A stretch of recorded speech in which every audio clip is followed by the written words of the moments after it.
Olá, boa noite. Me chamo Luiz Fernando Alexandre dos Santos e vou apresentar um seminário individual. Eu não encontrei um parceiro, então resolvi apresentar ele individual. Eu vou falar sobre Karl Popper e o falsificacionismo, e meu docente é Davi da Costa Almeida, na qual ele tem a disciplina Filosofia da Ciência. Então, vamos lá, né? Eu vou. Então, roteiro da apresentação, ou seja, vou apresentar objetivos, a biografia das principais obras, Karl Popper e a crítica ao verificacionismo, o falsificacionismo, o método da hipotética e dedutivo, a demarcação científica e o progresso da ciência, considerações finais e referência. Esse vai ser meu roteiro da apresentação e vou trabalhar em cima dele para ficar uma boa elaboração. Então, vamos lá. Objetivo: discorrer sobre a vida de Karl Popper, apresentar o entendimento de Popper sobre o processo do conhecimento científico na sua teoria sobre a vida, o seu método de pesquisa, a demarcação científica e como a ciência se desenvolve. Como ele era um epistemológico, quem é que se preocupa, ou seja, o cara que se preocupa em desenvolver a ciência. Ele era aquele cara que procurava entender e provar que aquilo realmente era concreto. Então, ele tinha consigo mesmo que nada era concreto, ou seja, nada, supor que eu tenho uma, vamos supor, falar de cisne, né? Se eu tenho um cisne branco, não quer dizer que ele vai ser sempre branco. Então, ele era um cara bem assim, que gostava de provar, de criar ciência. Então, com a com essa crítica, ele vai ajudar bastante grandes filósofos e cientistas. E vamos falar um pouco mais sobre ele agora. Então, a biografia dele. Karl Popper, aliás, Karl Raimund Popper nasceu em Viena, na Áustria, no dia 28 de 1902, descendente de família judaica, recebeu grande incentivo pelos seus pais. Desde cedo, aos estudos, ingressou na Universidade de Viena, onde estudou matemática, física e psicologia. Começou a lecionar em escolas primárias depois do ensino médio, ou seja, vivenciou o fim do Império Austro-Húngaro no final da Primeira Guerra Mundial, estudou matemática, física, como já citado. Na Inglaterra, o cérebro filósofo Karl Popper e austríaco de nascimento migrou nos anos 30, fugindo do nazismo. Inicialmente esteve na Nova Zelândia, estabelecendo-se depois na Inglaterra, ou seja, na London School of Economics.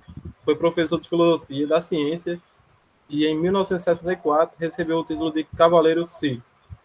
A filosofia de Popper, o racionalismo crítico, ocupa-se primordialmente de questão relativa, ou seja, a teoria do conhecimento, a epistemologia. Ainda na Áustria, em 1934, foi publicado seu primeiro livro, Logic der Forschung, a lógica da pesquisa científica, ou seja, traduzido para brasileiro. Ou seja, em 1985, na versão brasileira, que se constitui uma crítica ao positivismo lógico do Círculo de Viena, defendendo a concepção de que todo conhecimento é falível e corrigível. Como já falado antes, expliquei, coloquei um exemplo do cisne, né? Que não, se tem um cisne branco, ele não vai ser sempre branco. Então, o conhecimento é falível, ou seja, é corrigível. Virtualmente provisório. O pensamento de Popper também abrangeu a esfera da política e da sociedade em sociedade, ou seja, em a sociedade aberta em seus inimigos, Popper, que é a miséria do historismo, que Popper transpõe seus ensinamentos epistemológicos para o campo da ação política racional, como todo nosso conhecimento imperfeito. Estamos sempre sujeitos a revisões críticas. Qualquer mudança na sociedade deverá ocorrer de maneira gradual, para que os erros possam ser corrigidos em causas grandes, seja danos a ideia de uma sociedade perfeita e atingível através de uma revolução social é criticada e considerada irracional. Ou seja, em 1919, envolveu-se na política, tornando-se membro da Associação Socialista e Marxista. Só que logo depois de um protesto, em que eles tiveram vários companheiros dele que vieram a óbito, porque por causa desse protesto, que foi tão horrível no caso, né? Que morreram nesse protesto, que ele começou a criticar os ideais do seu partido, no qual era afiliado, e que quando ele foi confrontar os líderes, eles disseram que quanto mais sangrento, mais violento fosse o protesto, melhor era para demonstrar mais uma revolta, ou seja, uma coisa muito maior, muito grande. Então ele, inconformado com isso, trocou de posicionamento político e passou a defender a democracia liberal, porque ele não defendia qualquer tipo de totalitarismo intolerável. E logo depois disso, se separando um pouco dos ideais marxistas, ele começou a seguir os ideias psicanalísticas de Freud, desenvolveu até alguns trabalhos sociais na era. Só que, assim, na época. Só que foi depois de assistir uma palestra de Einstein sobre a teoria da relatividade e começou a sua trajetória intelectual. Ou seja, porque ele viu em Einstein um pensamento crítico que não via em Marx e nem nos psicanalistas. Que deixava margens na teoria de Einstein, dizendo que se você encontrasse algo que fosse contra essa teoria, ela poderia ser falsificada. Então, ele espelhou muito em Einstein para desenvolver seus trabalhos na área. E em 1928, doutorou-se em filosofia na Universidade de Viena, apresentando uma tese que se equivale a um doutorado. No início da década de 1930, ele ingressou no ciclo de Viena, mas ficou muito tempo dentro desse filósofo, porque ele não concordava com os ideais daquele grupo, que defendia positivismo lógico, e ele era contrário a qualquer pensamento desse tipo.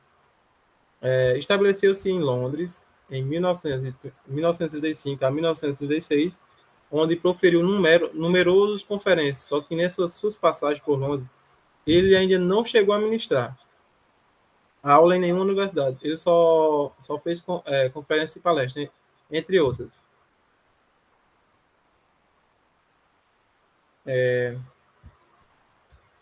Em 1937, com a ascensão do nazismo na Europa, e por ele ser de descendência judaica, os nazistas perseguiam muitos judeus. Então, imigrou para a Nova Zelândia, onde começou a lecionar filosofia nas Canterbury College, em Christoph. Durante esse período, escreveu vários artigos e livros, entre eles A Sociedade Aberta e Seus Inimigos, em 1945. Em 1946, retornou a Londres, depois do fim da Segunda Guerra Mundial, em qual tinha acabado o período nazista, em 1949, começou a dar aula na universidade. Mas em 1950, tornou-se um professor de lógica metodológica da ciência na Universidade de Londres. Ele aposentou-se da universidade em 1969. Só que não parou e continuou a publicar suas obras. No dia 17 de setembro de 1994, aos 92 anos de idade, faleceu. Agora eu vou falar um pouco seus principais trabalhos, que é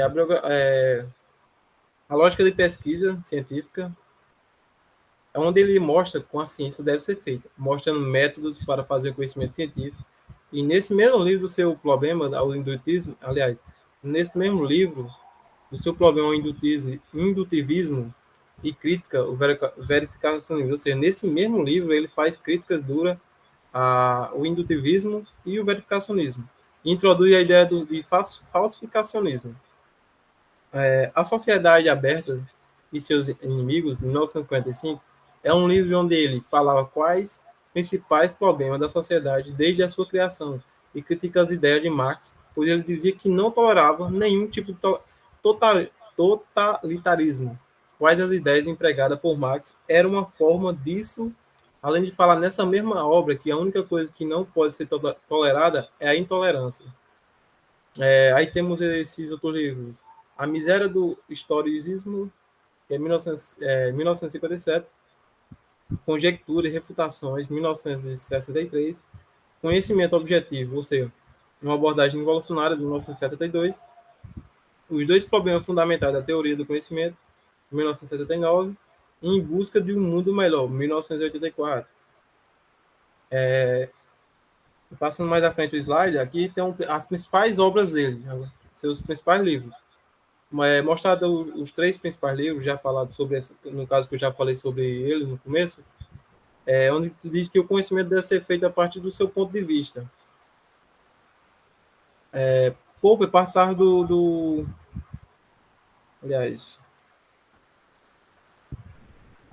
agora eu vou falar um pouco, aliás, falar um pouco sobre a crítica e verificacionismo. Popper participava do Círculo de Viena, mas se apunhava as ideias do grupo.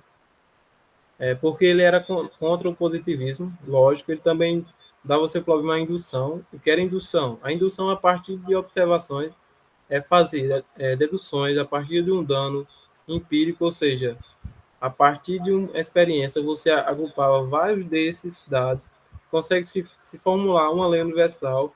A demarcação científica para esse método era o verificacionismo, ou seja, você conseguisse vários dados, ou seja, unir vários dados singulares, unir uma coisa igual. Como já falado logo no começo, que eu vou utilizar ainda mais na frente, sobre o cisne. Se eu tenho vários cisnes brancos e unir aqueles dados, se eu tenho vários cisnes brancos, ou seja, eu tenho, vamos supor, tem uma infinidade de cisnes brancos, mas se aparecer um cisne preto nisso, quebra a minha lógica, quebra a minha teoria, no caso. Ou seja, fosse verdadeiro. Então, a partir dali, você criaria uma lei universal, por exemplo. Não é possível chegar a uma conclusão finita sobre todos os cisnes. Ou seja, outra razão contra a existência da lógica indutiva.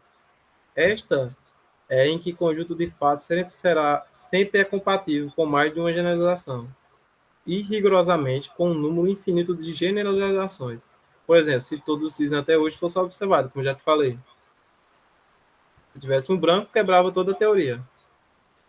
Ou seja, se você tem certos dados comprovados, você chega a uma teoria universal, onde ele estava voltado às críticas de Popper, onde tiramos como conclusão que não importa quantos dados empíricos verdadeiros você faça sobre uma hipótese, você não pode retratar como uma lei universal, porque se chegar a uma coisa, vamos supor, se chegar a algo que seja diferente daquela teoria que você implantou, então, já quebra a sua teoria, né? Já quebra a sua afirmação sobre aquilo. Em indutivismo, a partir de dados empíricos, são formuladas leis universais. Deixa eu passar aqui, não, aqui mesmo. O verificacionismo, uma teoria. O verificacionismo é uma teoria da teoria verdadeira, se for comprovada por meio de observações e experiências. Nenhuma teoria pode ser estabelecida como verdadeira por ter sido observada ou experimentada várias vezes. Não é possível partir de um número finito de observações e chegar a uma conclusão universal. Um exemplo bem claro é o seguinte: assim como o cisne branco já falado, imagine que o ferro conduz a eletricidade e o ferro é um metal, e que o ouro conduz a eletricidade e o ouro é metal, e o cobre conduz a eletricidade e o cobre não é metal, ou seja, já quebra a minha teoria universal.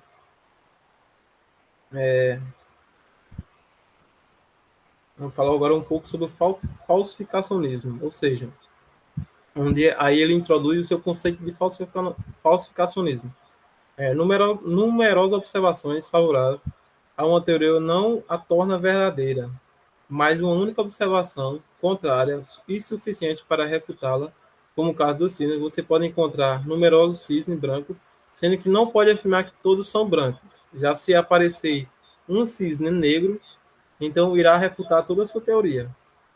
A ciência não é um mundo das verdades indubitáveis, mas o universo das hipóteses que ainda não foram falsificadas, ou seja, as ideias e leis universais existentes até hoje, elas não são verdades testáveis, verdades universais. Elas somente foram encontradas teorias ou hipóteses que contrariam elas. Principais teses. A teoria pressupõe e orienta observações.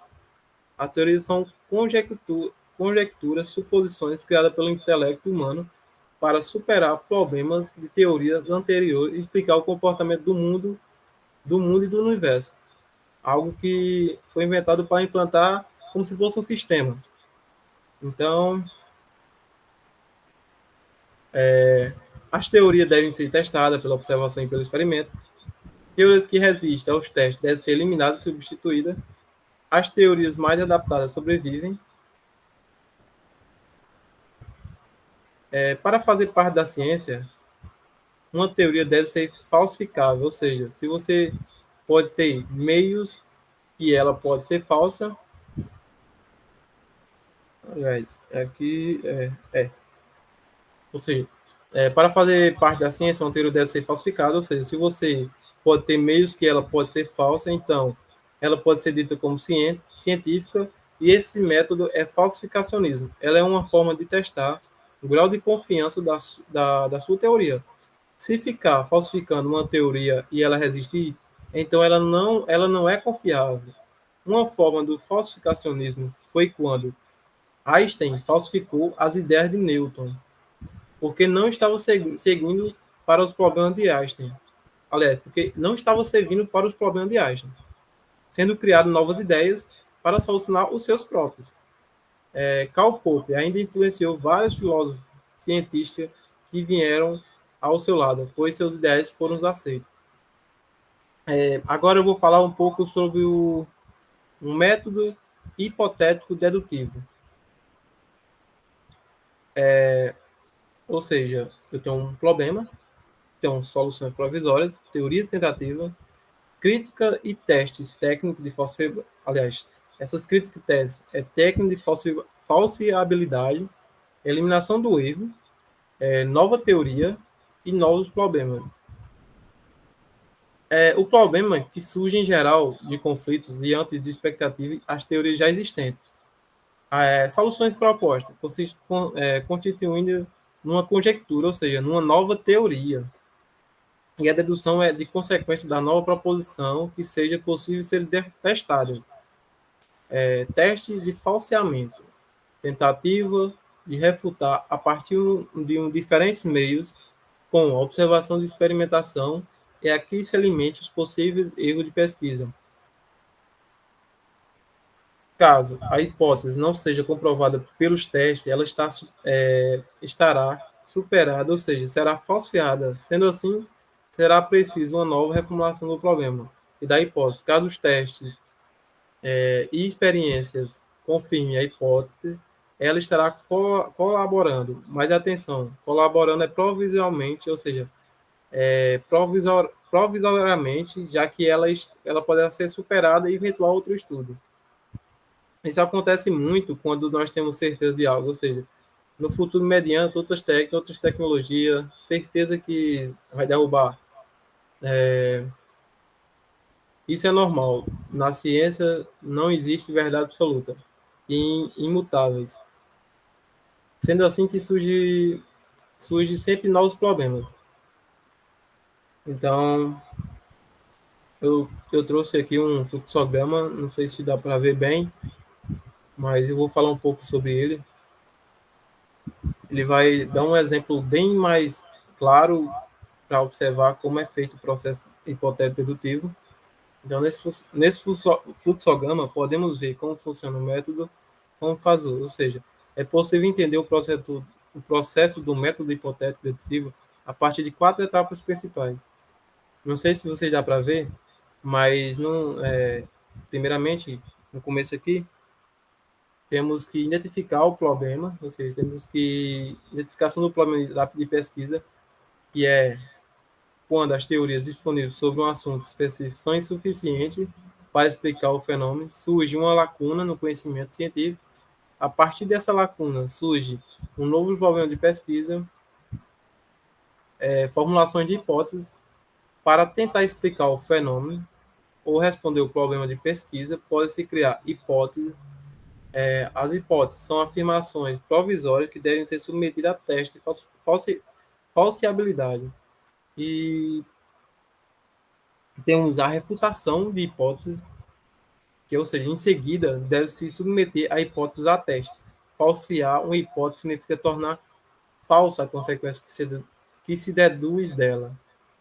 No método hipotético dedutivo, procura-se testar a hipótese através de evidências empíricas. Conclusão do método dedutivo: a partir do teste das hipóteses pode ser validada ou refutada.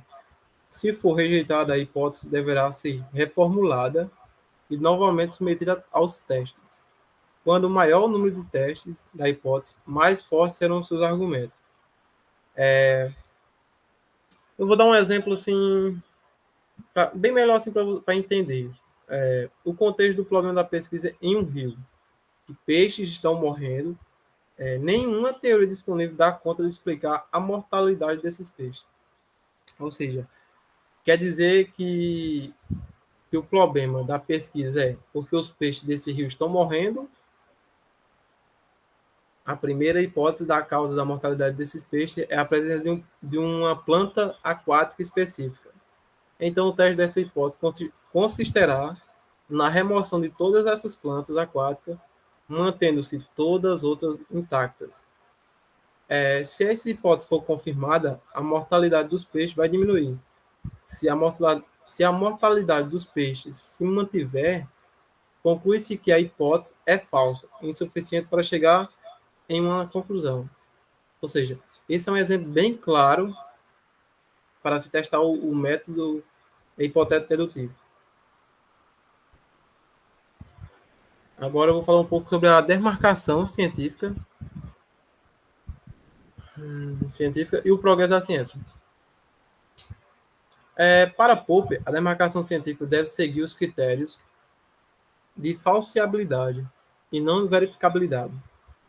A verificabilidade era o critério usado pelo Círculo de Viena, os positivistas, que, segundo a verificabilidade, uma teoria vai ser científica se ela for provada por meio de observação empírica. Os critérios da demarcação proposto por Popper é a testabilidade, refutabilidade ou falsificabilidade para as teorias científicas. Segundo o meu critério, aliás, segundo o critério,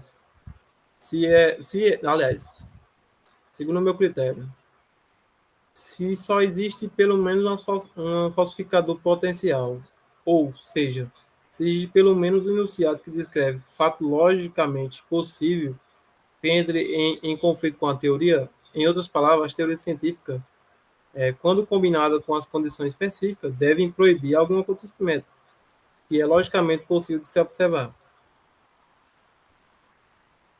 A falsibilidade, ou seja, falsiabilidade,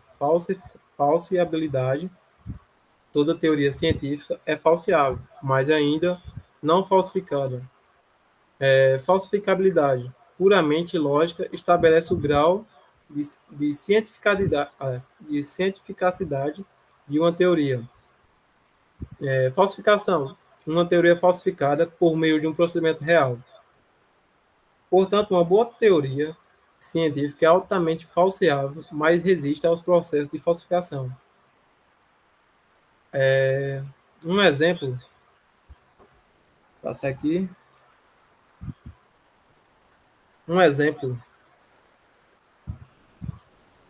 que o próprio Alan Sawyer traz no livro Que é Ciência Afinal, trazendo-se duas teorias, sendo que a primeira é que Marte se move em elipse em torno do Sol, e a segunda teoria é que todos os planetas se movem em elipse em torno da sua respectiva estrela.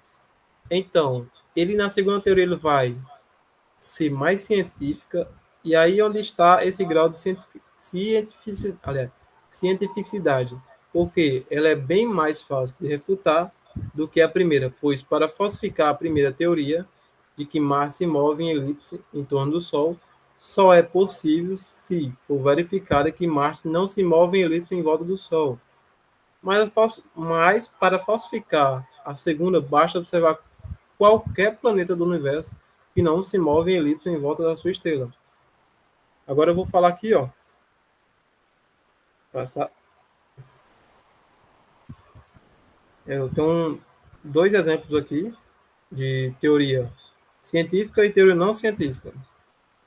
Ou seja, todos os planetas se movem em órbita elíptica ao redor do Sol. Então, é uma teoria científica. Polos magnéticos se diferem polos magnéticos diferentes se atraem enquanto os polos iguais se repelem. Aí, agora uma teoria não científica. Deus criou o universo. É algo religioso, né? Deus criou o universo, é algo que não é científico. A Lua é astro responsável pelas energias que influenciam o sentimento de cada indivíduo. Ou seja, é algo como se fosse indutivismo, né? Algo sem lógica, algo sem contexto. Ninguém é influenciado por a Lua. Só em mitos, né? Mitológicos, os antigos falavam. Então, não é uma teoria científica. Ou seja, Pope afirmou que não devemos procurar traçar a linha de demarcação com muita nitidez. Isso se tornará claro se lembrarmos que a maior parte das teorias científicas tiver em sua origem em mitos. Como eu falei, né? Ou seja, ele quer dizer que não tem como a demarcação ser rígida. Por quê? O que hoje não pode ser verificado, ao passar do tempo pode ser sim. Pode ser que sim, né? Então, deixa de ser não científica a tornar uma teoria científica. Como exemplo, ele traz o próprio sistema heliocêntrico de Copérnico, que teve sua origem em uma adoração neoplatônica da luz solar e falava que o Sol, por sua vez, por sua nobreza, devia ocupar o centro do universo, sendo isso um mito, pois não tinha como testar, sendo que se é porque ele é nobre, então ele teria que estar ali, ou seja, mas aí depois de todo o sistema todo o sistema formulado por Copérnico, das leis de Kepler, das observações de Galileu e a finalização desse sistema por Newton, hoje é uma teoria científica, sendo que há chance de ser reputado ou não, sendo possível fazer observações sobre.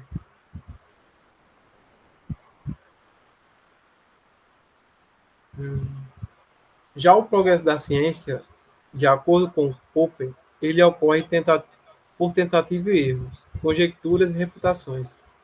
Tudo começa com um problema relativo, a explicação do comportamento do universo. Então, são propostas de hipóteses falsificáveis para solucionar o problema.